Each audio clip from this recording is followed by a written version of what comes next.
that the road was flooded, because you saw it earlier than we saw it. Yeah, actually, Sunday morning, I happened to be out at 6:30. My son had practice, and I had to take him to one of his school team tryouts for one of his practices. We had to leave at 6:30. As we rode down Palmer Avenue, I did stop to take a look, and yes, the creek was cresting and overflowing at that point. So sometime between 6:30 in the morning and around 9-ish, the road had totally flooded. And this, by the way, this was not a major storm. I know we had heavy rains, but we've had more severe storms. If you look at this past weekend alone, this past weekend was far more severe than what we saw on January 10th. And just as an aside, had this been a rain event, what the blizzard, this nor'easter that dumped 25 inches of snow on us, had that been a rain event, I would imagine that we would have gotten even more severe flooding. As in the past, we've had not just the Morris Creek flood on us, but we've had the Wackack Creek as well flood on us, which prevented people, residents in Palmer Square, and potentially the residents that would be in this property, they would be prevented ingress or egress, and that would include emergency vehicles as well. The report, is this 07? What number you get this? 07? We already have 07, I believe. Up to 6 from last time. We should make that 07. 07. And 08. So what you're seeing in, I guess what you have there, Sorry.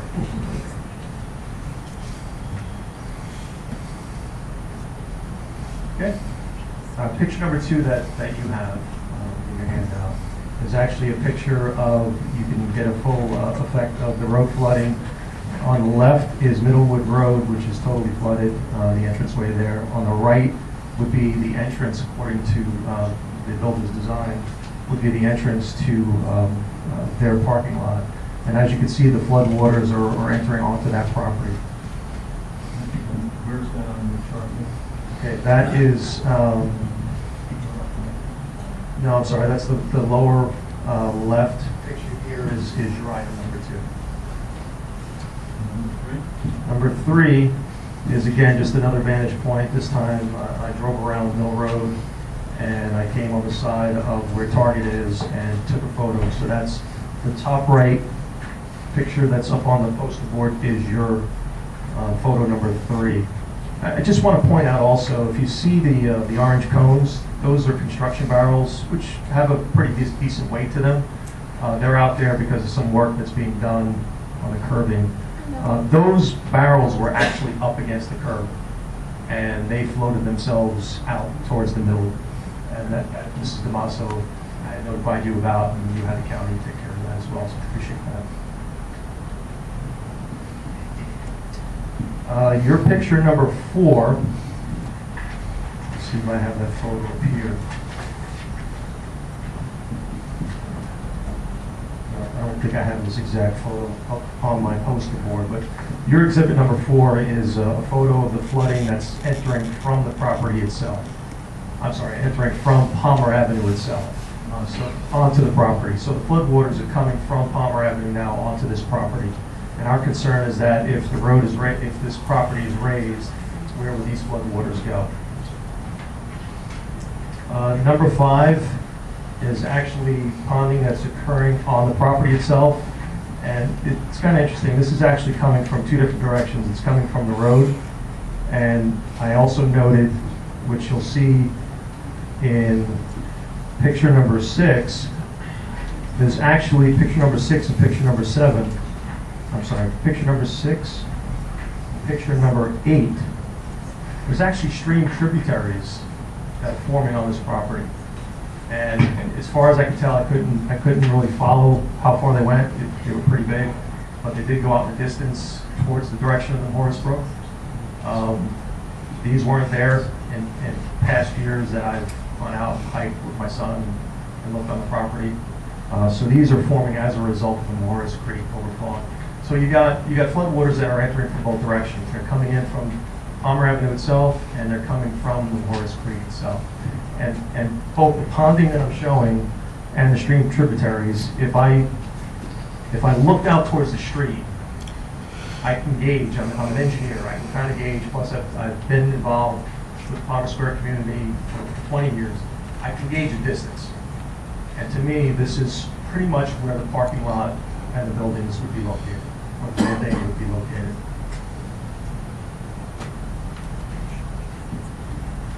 Are the photos that you've shown us today typical of the flooding conditions you've experienced since you have lived in Palmer Square? This storm actually wasn't as severe as some other storms have been in the past.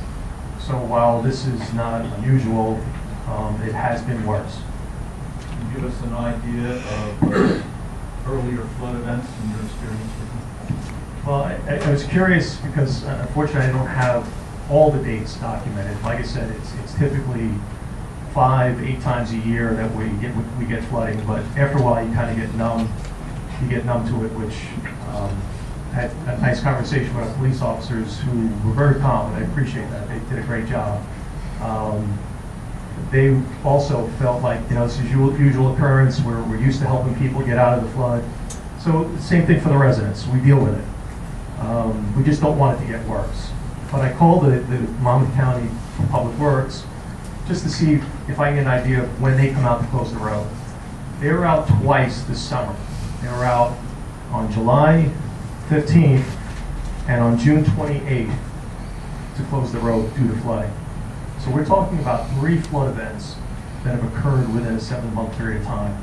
If you take into account the blizzard that we just got, had that been rain, that would have been 4 events, 2 of which, by the way, occurred within a 2-week period of time. So you're talking about 4 flood events that occurred within a 7-month period of time. This is what we've been trying to explain. This is what we've been dealing with. The 21 years I've been living in Palmer Square. How about in 2014? Do you have any recollections with that year? I do have one specific one that came to mind on May 1st, 2014. My daughter was in a school band competition, and the buses returned the school kids back to the school in the evening. We were getting heavy rains, so I was getting ready to go pick her up, and sure enough, I went out, and we were blocked. Both the Mahoris Creek and the Whack Creek had overflowed. I had no way to get to my daughter. Fortunately, she was able to stay with friends until several hours passed, and we were able to get out and get to her. What about earlier than 2000? Since I'm on the board and I've dealt with the township committee, the engineers, the freeholders, I actually looked back and found some old emails, some correspondences that I've had. I have emails dated back to 2006. In particular, on July 23rd, 2007, I sent an email explaining that my wife had called me at work in a state of panic, as both creeks had overflowed again. She was trying to pick up my son from camp. He was 6 years old at the time, and she couldn't get to him because Palmer Square was closed in both directions.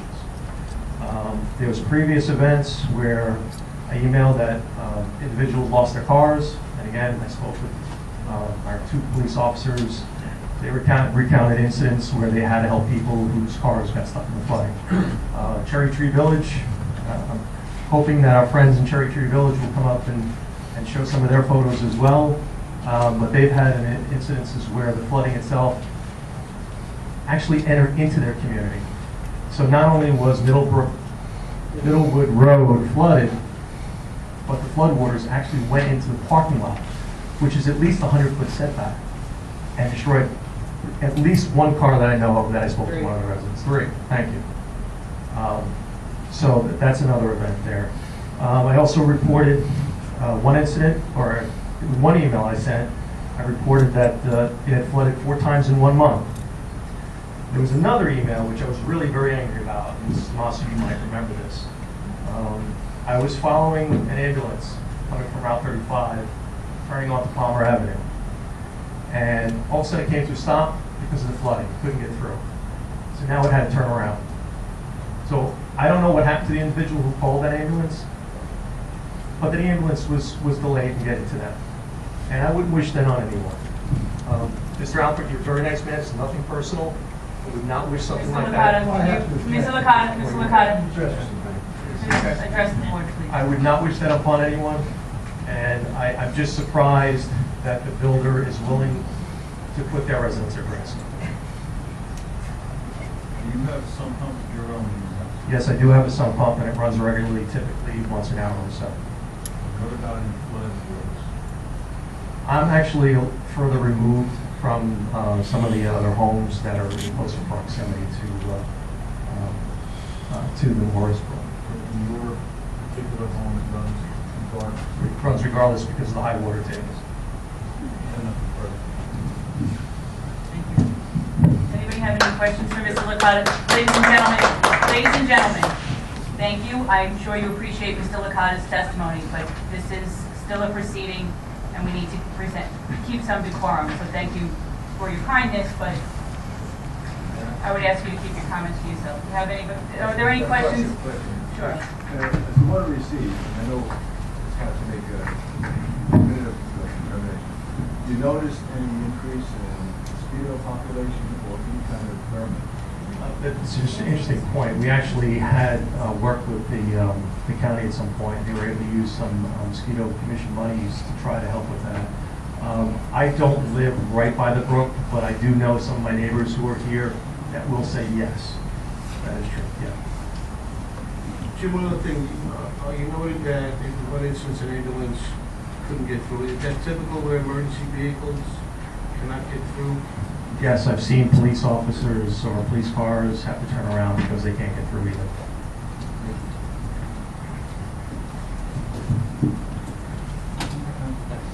Joe, I may add that generally speaking, our officers are well aware when the road is flooded. They communicate with each other regularly, so they don't make that mistake very often. Or at all. Robert, can you step forward? For the record, we received 8 pictures. We have 4 on there. Yeah, there's 4 on the bottom. 4 on the bottom. Thank God. So we do it. But there's one that's different. There is one that's different? Yeah. Oh, yeah, we don't have that green one. Yeah. I think Loretta was gonna mark all 3. Yeah, let's mark. Okay, you can have you want my packet and you can mark this? Okay.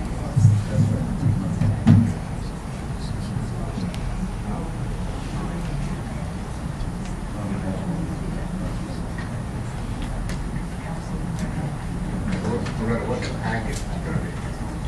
Should I mark? Yeah. Yes. This is apparently the. 7. Will be all 9. This will be all 10. The packets on that. That's a 9 and then one.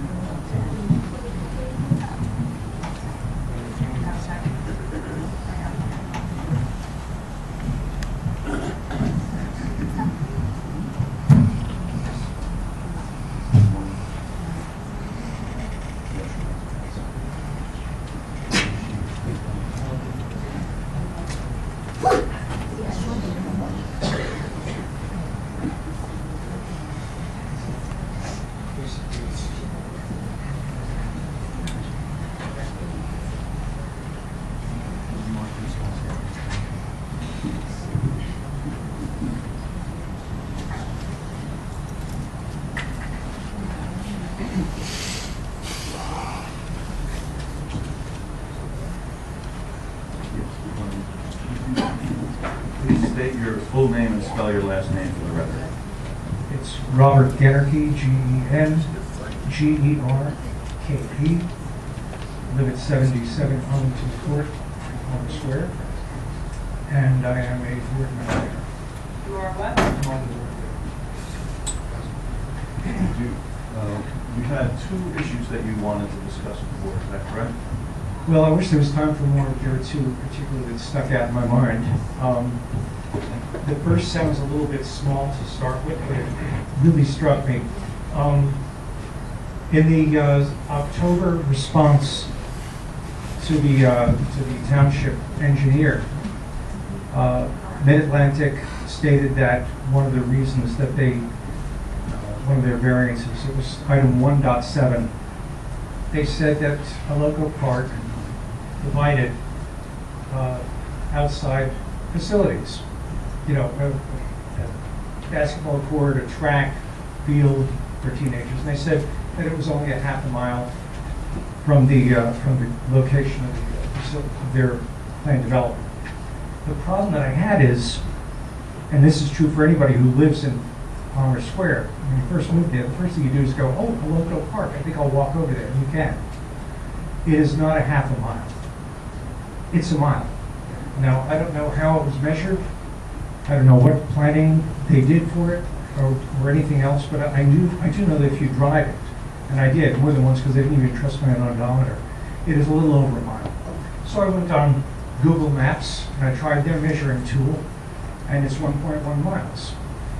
Now, that walk of over a mile requires you to not simply walk that mile. You have to leave sidewalks. There are parts that are not paved. There are sections that are not well lit. You have to cross the road 3 times. You've got to cross Palmer Avenue to stay on the sidewalk, cross over Middle Road, cross Middle Road again to come back, cross Palmer Avenue again to come back, just to get to this exterior facility. I thought it was an odd thing to ask for a variance and base it on something that was a half a mile away. It sounds so close. And I thought, if you can be wrong on something that is so simple, and 100% wrong, literally half the distance, you're measuring by half, if you can be wrong on something that's simple, that easy to verify, easy to check, if you just drive it, if you just walk it, what other things were wrong? And I was troubled by the fact that there were other measurements in their thing. We talked about the 331 feet that the building is. Now, you all said, 300 feet, 331 feet, that's longer than a football field. And as you may guess, I'm not much of a football player. So I don't really immediately relate to the 331 feet. So I figured, as long as I've got Google open, I will check their tool, and I'll see what else is 300 feet. If I wanted to walk 331 feet from here, I would go out this room, out the front door, through the lobby, across the parking lot, and into the woods by the senior center before I would hit the length of this building. Now, not a huge distance for somebody walking in the evening, but if you live in that place, if you live in a building that size and you have to get out down to the elevator, if you're in a wheelchair, on crutches, or just elderly, and you have to get down that length of a corridor just to get to an elevator to get out of the fire, that's a lot. What else is 331 feet? I'll tell you what is not even 331 feet. Costco. This building is 20 feet wider than Costco. Think about that. You're going from the edge of Costco across the entire front of the building, past where they put tires on your car. That's a huge building. If you go through Costco, in fact, if you go through Target, you can go into Target from the front door, go through the building, through their loading dock, out where the trucks load, and go all the way to Quick Check. You will just hit 300 feet. If you go past Dearborn, you will see Dearborn and the greenhouse. That's not even 290 feet. That's what you can get obsessive with. The other thing that troubled me was the rendering. The rendering we received, which is very attractive, shows a corner of the building. And that's what I wanted everyone to receive a copy of. I've got it up here, and you can look at it later. This is the size that is shown in this rendering. So, I wanted to show. Mr. Griffin, maybe just describe what 010 is and what's on there briefly for the. Yes. What are we going to call on this? Right now, well, this is the 300 feet. This is the distance around to get to a local park from their exit, walking up the road, Palmer Avenue, to get to a local park. 300 foot and the No, the 300 feet. Oh, this is Costco. 315 feet. I'm sorry, I thought it was 310. 315 feet for the width of Costco. 290 feet for Dearborn Market. And it's 30 feet longer than the depth of the Middletown Target, plus the rear access road. So that's to give you some idea. And the rendering, now it's always the case that when we present something with a rendering, we want to put our best foot forward. We want it to look nice. The rendering we received that shows a corner and a section of the building doesn't show that 300-foot expanse and what it's like. So I took Photoshop and took what I know of architectural drawings, because I did go to Brooklyn Tech and I've drawn a few.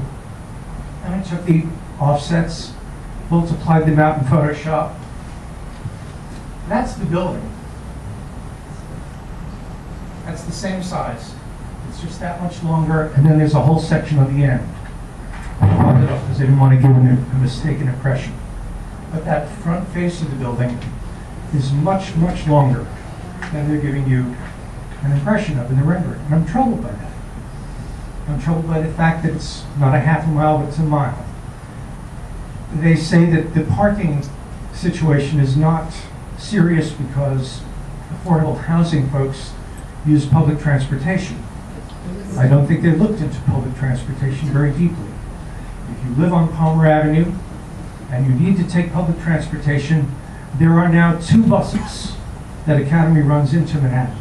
Hopefully you work in Manhattan, because then you can take one of those 2 buses. There are 2 buses that come back late in the day. That's it. If you're in affordable housing, presumably you're not going to be taking a taxi to get to the train, or a taxi to get to a more convenient bus location like Airport Plaza. So there's not really a lot of attention to the detail. And that troubles me a great deal also. The fact that there are missing mounting analyses and that sort of thing, these are all lack of attention to detail. I don't say these are bad people. I think there is some inattention going on.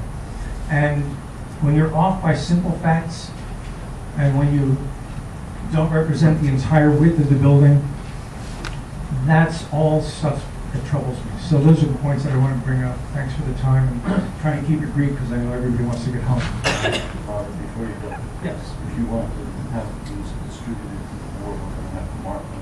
Okay. Give them out. These are renderings that you can look at more closely than the board. They're basically reproductions of what's up Do there. they reflect what's on the board? Yes. I'm sorry? So they don't need to be Yeah, marked? they're open. Oh, okay. They're all in the O10. You give them to Loretta, she'll hand them out. Oh. Those are the front windows, and these are the ones for sides. And these are the inside of the Are door. they exactly the same? Just so we're saying. They're very much so. Those are a variation of those, so you can use those. Thank you, Rob. I have no further questions. This witness may be closed. Anybody, Mr. Logan has a question. Yes, sir. Yes, in your search, did you find any residential buildings that were that good? Not in Holmdel. Any in the surrounding neighborhoods? There are some fairly large buildings down on Route 36 as you approach Atlantic Highlands. I've seen a couple of very long buildings. I don't know their sizes though. I didn't go hunting for them. The only things that I found that were this size were commercial buildings. And they're very large. My biggest concern, of course, is that if you let this happen, there's no recourse in the future when the next person wants to come along and build a similar building, similar size, and that sort of thing. And it sort of opens a door that I'd rather not see open. Does anybody else have any questions?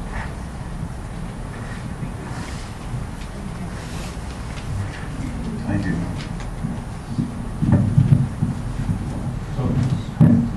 Thank you.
hate to do this to you, but let's make these go 11. Yeah, they are different. They are not. Okay. So we'll mark those O11. Mark these to 11 as well already. No, We'll just go 11. all Two 11. pages. Oh, she marked them already. Mark them already, so I can approach. Is it third? Is it? This one Okay. is 11, Okay. Which is that part? 12. 12, which is, all right, Then we got that's other fine. ones, too. Right. We got these. Just give everything to Loretta, please. Yes, please. Yeah. So Loretta, this will be 11. So we do this one. 13 and 14, so you need an 11 and 12.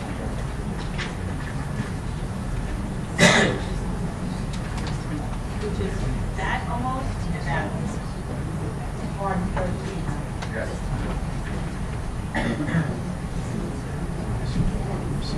We have no further witnesses. Okay, does anybody have any questions for Mr. Griffin or any of his witnesses that he's presented so far? Thank I you. would be happy to give you a summation. Go right ahead. Thank you.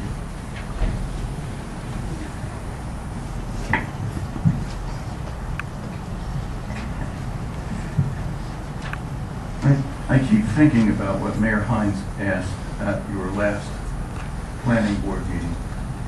He asked, from a layman's point of view, why would anyone build a project in this location?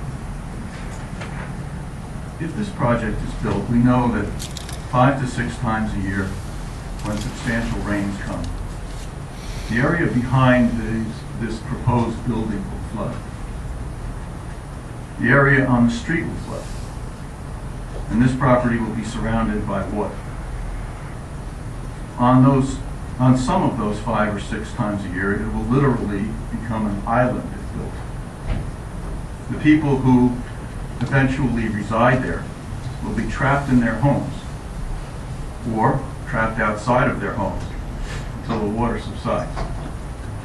This could be hours, as it was in our last storm, or days, like during Hurricane Irene or Sandy. If this project is built, among the folks who will call this project their home will be people who lost their homes in Hurricane Sandy. And 5 to 6 times a year, they will look outside and relive the trauma of having their homes destroyed. They will remember being devastated and isolated as a result of that storm. It is perhaps the terrible irony of this case that Hurricane Sandy money is being applied for to build housing for Hurricane Sandy victims in a flood-prone area. If this project is built and a resident has a problem with his or her health or has an accident, no one will be able to get to them within a reasonable period of time if there is a flood. And if there is a fire, there will be no access. Even when the road is clear and a fire truck is able to enter the community, there is no access to the rear of this building to rescue people. Among the residents who need affordable housing, there will be undoubtedly people with disabilities, because people with disabilities generally find it difficult to work and need affordable housing. And they will be denied emergency assistance during those periods of flood until the storm waters subside, 5 to 6 times a year, year after year. Eventually, there will be a consequence. I would like to tell you why so many people are in this room tonight and why so many people have come to your previous hearings. They're here because the project applied for is not right for this neighborhood, and it is not right for the township of Holmdel. There are many problems with it.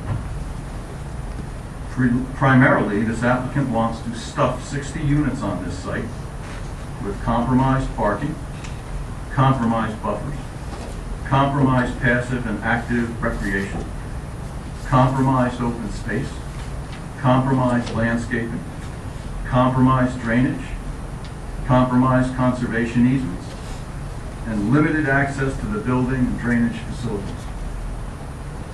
Look at all the variances required to approve this application. These aren't variances for a foot here or a foot there. These are variances for between 20% and 200% relief, with the average being around 50%.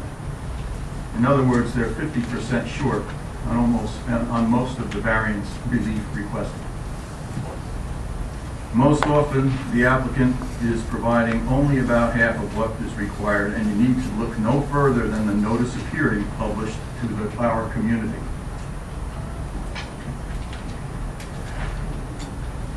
What the applicant is trying to do here is stuff a 10-pound bag of stuff into a 5-pound bag. The extent of the variances and waivers you have been asked to grant in this case, I dare say, is unmatched anywhere in town, much less for a residential property. If this application was proposed for residential construction by a person not offering affordable housing, it would never even be considered. Sites for affordable housing were studied in this town, and interestingly, this site was not selected. What does that say about this site? There are other locations specifically designated for affordable housing, and they meet the residential site improvement standards for parking, while this one does not. I spoke earlier of the number of people witnessing this procedure tonight and those who have been here for the previous hearings. And I have told you why they are here, but now I would like to tell you what is not going on. This isn't some NIMBY application, not in my backyard. The Palmer Square community has affordable housing. The people who live in affordable housing units at Palmer Square are good neighbors, and they are their friends. One of those neighbors who lives in an affordable unit is on the Board of Trustees. So this is not a NIMBY case. The residents who have attended here are about flooding and the cramming of 60 residential units onto this property with all the variances necessary. They are here about the overcrowding of the building on this site, and they are here about the parking that will end up on neighboring properties, while not enough parking is built on the subject property, and the water that will end up in Palmer Square unless there is coordination with the county road project. Your own professionals indicated that in light of the expected raising of the roadway by the county, this applicant should be coordinating his efforts with them. This has not happened, and the mounding study, which would have given real insight as to whether or not Palmer Square would be affected, has not been done. Okay, the applicant said, I will do a mounding study. But the point of the matter is, we are not getting a good picture of what will ultimately be built there. Time after time, as Mr. Mealy testified, he indicated the applicant said he would do it, but we don't have a new plan. The applicant said he would do it, but we don't have a new plan. This is like when you go to buy a suit and the tailor says, I don't have any 42 regulars, but here, try this 49 on and I'll take it in. Then you don't know what you're getting. Well, I think the shoulders are a little big. Don't worry, we'll take it in. Well, I think the sleeves are a little long. Don't worry, we'll take it in. And we don't get to see how it's taken in. In fact, it's actually the opposite if you think about it. We need a 42 regular and we're getting a 38 because the body is being stuffed into the suit. And they want to do all this offline. And that's a big problem. They want to do the mounding study later.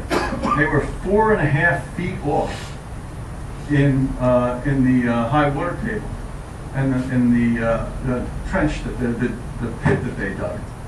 No one's ever explained that. Oh, we'll work that out. Oh, maybe we'll do another test pit. But it'll all be offline, and our people won't be able to see the result. That's where we are today. This is where we begin to have issues with the data that you've been presented.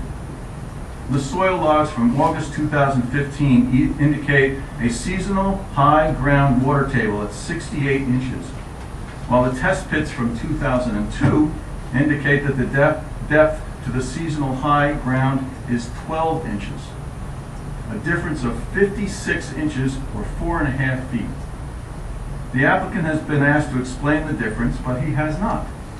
The township engineer has indicated that if the seasonal high ground water table is at 12 inches, the on-site stormwater management system may not function as designed.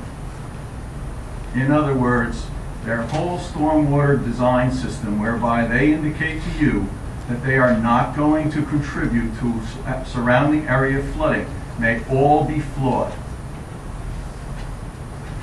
Note that this study performed by Mazer also had, that's the 2002 study, also had shown the presence of soil modeling, which is a good indicator of water table levels, while the applicant's study did not. The study in 2015 said, at a minimum, a separate soils expert should be employed to perform additional test pits in multiple areas to determine their respective depths to season-high water through the use of soil modeling data. That's their own report, and they haven't done it. So we're having issues with the data that's been presented to you.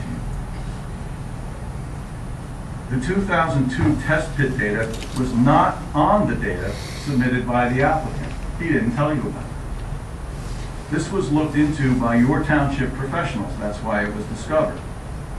All test pit data for that site should have been submitted at the time of the original submission. The pit that they did dig was in August, when the rainfall was the lowest. I don't know if you remember last August, but it was really dry. And on that basis alone, their data is suspect. There are a number of other indicators of suspect data, resulting at best from rushing to judgment so as to achieve Sandy money, and at worst to deceive. The park that has been testified to as being less than a half a mile away, in paragraph 1.7 of their letter of October 15, 2015, is over a mile away. The bottom line is that in each case of severe rain, the controls put in place will likely fail, and the detention basin will spill water into the same river basin that it spills into now. Only now, once the subject property is raised with dirt and walls, the surrounding water will have to go elsewhere. No one knows where that water would end up, but it would really be a good idea to find out before allowing such a project to go through. There has been no mounding study. I keep saying that, but that's really important to our folks at Palmer Square. Mr. Millet, our engineer, has testified that in his estimation there will be a significant impact upon surrounding properties. Mr. Millet has testified that if the applicant builds according to the plan, it would worsen flooding in the area. And this is true because that water today flows onto the property and would have to go somewhere else when they raise the land and they build. It's like having a bowl of water and dropping a brick into it. The water that used to stay in the bowl will overflow and go elsewhere. Nobody knows where that is going to go. We believe that you should deny this application outright. If for some reason you do consider approving the application, I remind you that you are going to add a condition that the applicant would have to apply for an exception to the RSIS board. We would ask that the applicant be required to notify the planning board and the objectors of any such application and submit to the planning board and objectors any accompanying documents so that we can monitor and have input into that process. That way the township ensures that all aspects of the project, the property, and the fact that there is no overflowing parking is fully disclosed to the RSIS. A word about school buses. As designed, school buses will not enter this property to pick up or drop off children. The applicant's engineer stated that the students could be picked up along Palmer Avenue itself, but Palmer Avenue is a high-speed county road, which also has a bend in the road slightly to the north of the property. Speed limit's 45 miles an hour, but you don't need the police department to attest to the fact that people drive a lot faster on that road. The applicant cannot guarantee that the bus will always pick up or drop off children on the side of the road adjacent to the property, so there's always the chance that children, including young ones, may find themselves in a situation where they need to cross this relatively high-speed road. This property is surrounded by more than 500 families. These families expect that the planning board will protect the township from irresponsible development and will provide protection by fulfilling the purposes of the municipal land use law. In this case, there are a variety of those purposes that are being impacted negatively. A, promotion of the public health and safety. B, to secure safety from fire, flood, panic, and other natural and man-made disasters. C, to provide adequate open space. D, to ensure that the development in individual municipalities does not conflict with the development and general welfare of neighboring municipalities and the county. There's no coordination of effort here. To promote the establishment of appropriate population densities, to promote a desirable visual environment through creative techniques and good civic design and arrangement. In this case, we have a building that is at a minimum 30 yards or 133.6 feet long, when 200 feet is required.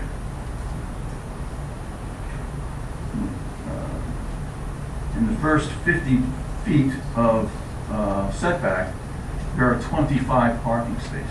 This is not normal for residential development in your town or anywhere else. In this case, it is obvious that all the relief being sought, that the negative criteria far exceeds the positive criteria, and this application should be denied. This application is not right for this property, and it is not the right property for it is not right for this property to be developed in this fashion in this township. We urge you to vote no. Just one more comment. As I sat down today to watch your first application, I was handed a letter by Mr. Junko, and I have a couple of quick disagreements with it, even though I only got to review it for 5 minutes. The first comment that he makes Just is... for the record, it's the letter dated January 26, 2016? It is, thank you. It says the application proposed the development of a permitted use in the AH-MF zone and only requires a limited number of design waivers. That is absolutely untrue. This application requires a great deal of design waivers and a great number of variances, as indicated in the letters that were sent by your township engineers and by the lengthy responses received by the applicant. I'm not going to argue with whether or not the providing of affordable housing is an inherently beneficial use. In some circumstances, I'm sure that it is, and I'm not prepared to argue about it here. But you don't put an inherently beneficial use and then strangle it by stuffing an extraordinary number of units into a small piece of property so that you need so many variances that they're difficult to count and are unequaled elsewhere in your community. Then it doesn't become beneficial anymore. Then it becomes a detriment. And there are health and safety issues associated with that, which I have already mentioned. The other one that I have to disagree with, and then I'll stop speaking, is where he says typically when a site plan is being considered and the use is permitted by ordinance, the board, quote, must grant site plan approval, and he cites to the Cox at 23-10, Cox being an author of a book about land use and zoning that most people, if they have been in this field for a while, are familiar with. And is he a scholarly guy? Sure he is. Okay? But this is not just a site plan, is it?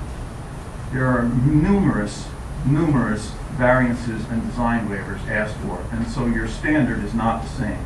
And so the notion that you must grant site approval because it's a site plan is not true. Ladies and gentlemen, I've taken up enough of your time, and I thank you so much for listening.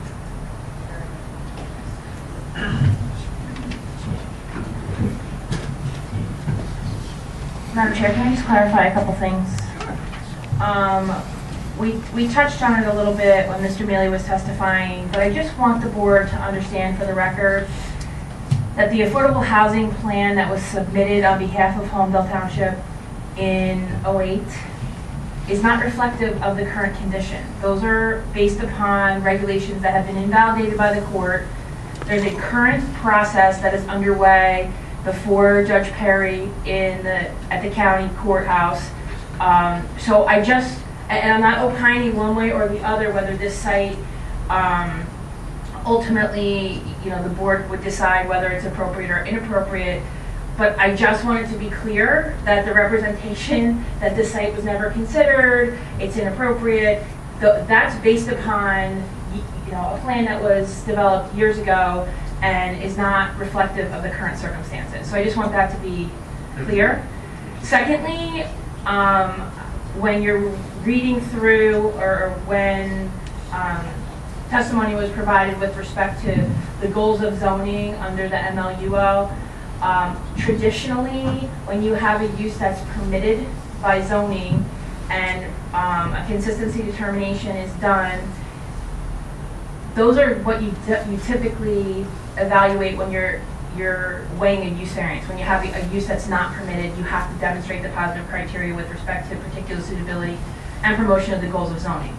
They do need relief, I'm not disagreeing, and they have had to provide testimony that the benefits of the relief outweigh the detriments under the statute, under 70C of the municipal land use law.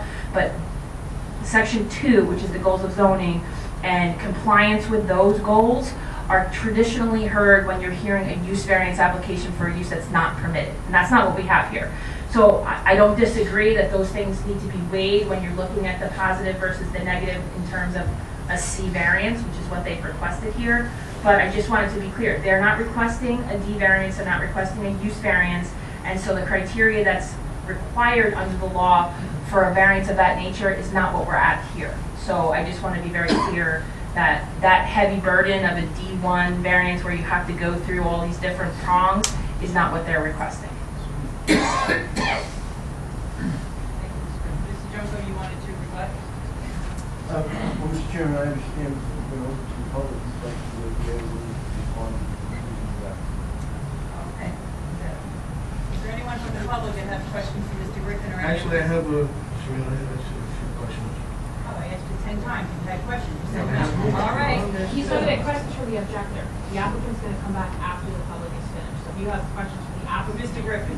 this is for the objector. Okay. Do you have questions for Mr. Griffin? Well, just one question you mentioned about the buses. I'm just a little not clear. The design of it, this project does not allow for the buses to go into the development?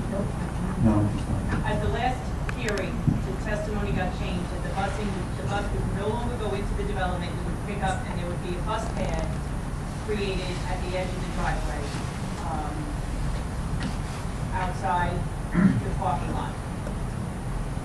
Generally speaking, depending on the age of the children, they must be dropped off. They do not cross a major street. They must be dropped off. So the bus would have to go up and come back and drop them there, or go up and come back and pick them up there on the same side of the street. High schoolers, I think, can cross streets. There's an age, I don't know. Well, and here, the street is the dividing line between Holmdel and Middletown. So then they'd have the to likelihood go. that someone's going to cross the street from Middletown to take the bus to Holmdel School is unlikely, because it's a different town. But, as you're all aware, when a bus picks up a kid, they stop, the stop sign comes out, the red lights flash, and traffic stops. So, to opine that, I mean, that's the law. So, I mean, you can't.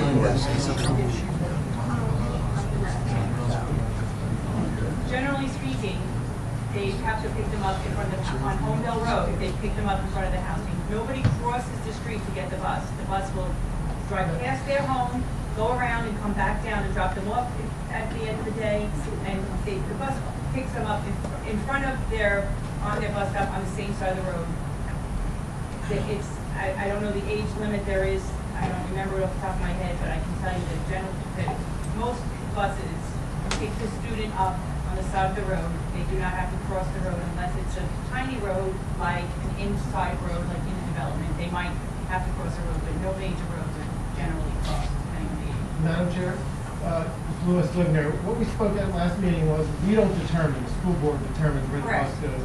We could put a bus into our site if we need to, but we expect the school board will want to pick them up on the main road. Thank you. Anything else from me? Anything else? Well, does anybody from the audience have questions for Mr. Griffin or any of his residents, any of his witnesses? Seeing none, thank you, Mr. Griffin. Now, Mr. Jones.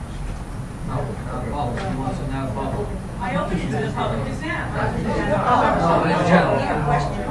I'm sorry, comments. you said, does the public have questions on me? Right.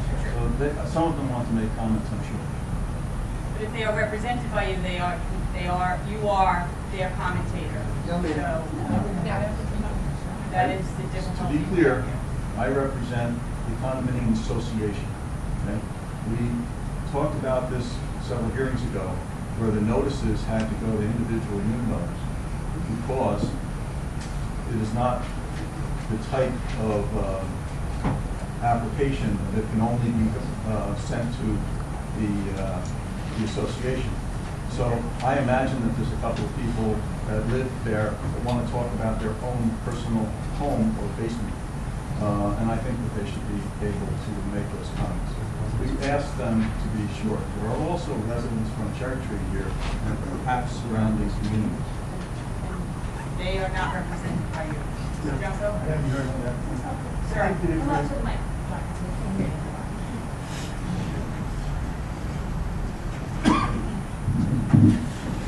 The issue of representation is not determined by the notice. It's determined by the membership in the association. If it's the board's policy that where there's an attorney representing a client or a group of residents or a group of an association, then that representation would flow to the association, not the fact that the municipal land use law requires notice in certain criteria and in certain fashion. And if that's the case, and the represented by Mr. Griffin suggests that the board's reaction, if they are represented and that the comments were made, is accurate.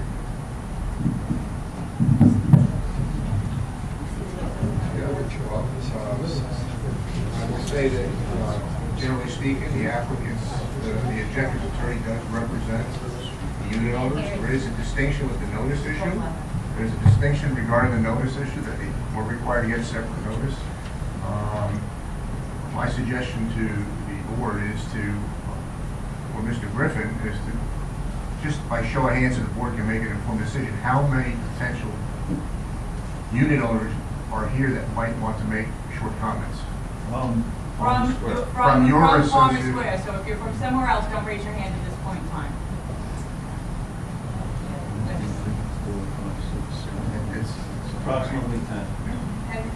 And while we appreciate their testimony, it is the board's opinion We that did you are representing, assemble. you are We did- representing them. We did assemble outside, and we have asked them two things.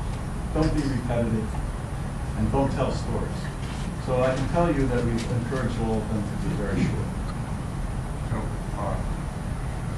Madam Chair, I would suggest that we open up non-Palmer Square comments now. At another time, if the board so elects and they want to hear several of the Palmer Squares, it's up to the board. Let's get through everybody else, because it's already 10 o'clock. And they got finished.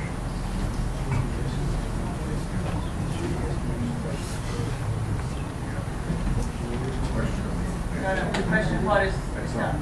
Every Okay, so we are going to do this the fair way because, in my opinion and in the board's opinion, Mr. Griffin is in fact representing Palmer Square and has given testimony and could have called any one of you as his witness if he so chose.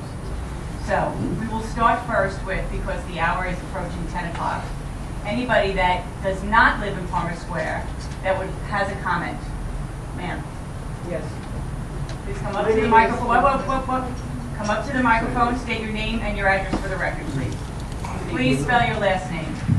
Thomas, Thomas. I am a resident of Cherry Tree Village. I am also the vice president of the Board of Trustees. I live directly, my windows face Palmer Square. I didn't make 10 copies, but I have. If you're going to give...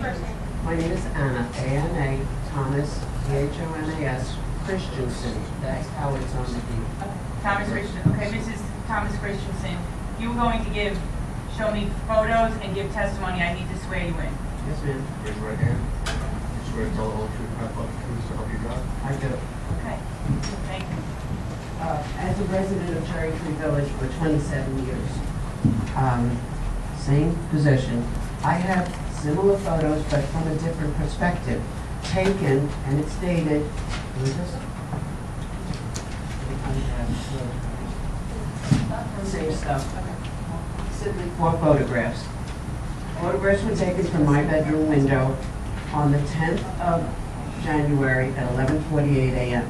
So you're across the street from Palmer Square. No, I am not. I am, You're on the other side of the road of Palmer Square.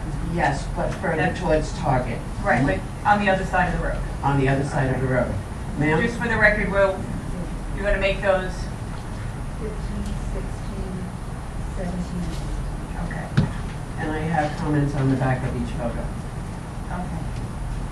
This, when reference was made to the drums, there's a fire hydrant over there, directly across the street, and photo number 1 is, to the best of my knowledge, the creek. Which creek it is, I don't know, okay? Picture number 2 is simply a close-up of the same shot, and it shows specifically the other side of the street being Holmdel. The third photograph is just taken from a different perspective, and you can see these are the backyards. And I can attest to the fact, living here for 2 decades, that that road floods constantly. It doesn't have to be a gigantic storm. It could be 2 inches. It could be whatever. But I say, from my bedroom window, it floods at least 7 or 8 times a year. 5 is, okay. I'm saying it's more. The last photograph shows, and I leaned out the window, shows the backyards, and it goes, the way you see the car over there, that's just about the beginning. The water is splashing up. But at the end of the fences, you can see that there is like a sign that says Cherry Tree Village, and that's where the gate is. That gate, it was flooded into the gate. It was flooded about maybe 15, 20 feet into the gate. And whenever it floods, the bottom of the gates, the mechanics, it gets all rusty. That's, of course, that's an expenditure that Cherry Tree Village has to pay for. When we just have a little bit of flooding, cars go up over the curb by Target, drive on our property, destroy our sprinkler system, and we have to pay for it. And if the record, even the United States Postal truck was up on our property. Now, if this is going to be the entrance and the only one way in and out of this proposed project, that's kind of ludicrous. I'm not an engineer, I'm simply a layperson, and I know for a fact that you can't, what is going to be there? I don't know where these gentlemen propose the water to go in a drainage, and we have in our own development several detention basins. Those detention basins, when there is a heavy rainstorm or whatever, during Sandy, it overflowed. There were 3 vehicles that were totaled on Clubhouse Drive. I have a video of YouTube. I gave it to a gentleman by the name of Tony, but I couldn't reproduce it because we needed a screen or whatever. But if you like, I can give you the link, and you guys can review it yourself. The majority of the YouTube video shows where the water came into Clubhouse Drive. Now, Clubhouse Drive is just before the 2 entrances from Palmer Avenue. There's Target, the driveway of Target. Then the first picture that you see where the barrel is the halfway point between Target's exit and the first entrance into Cherry Tree Village. Cherry Tree Village, Middlewood Road. So, and it's a little closer, those barrels and I get a little closer to that entrance. So you can get the whole picture with a better visual of the flood.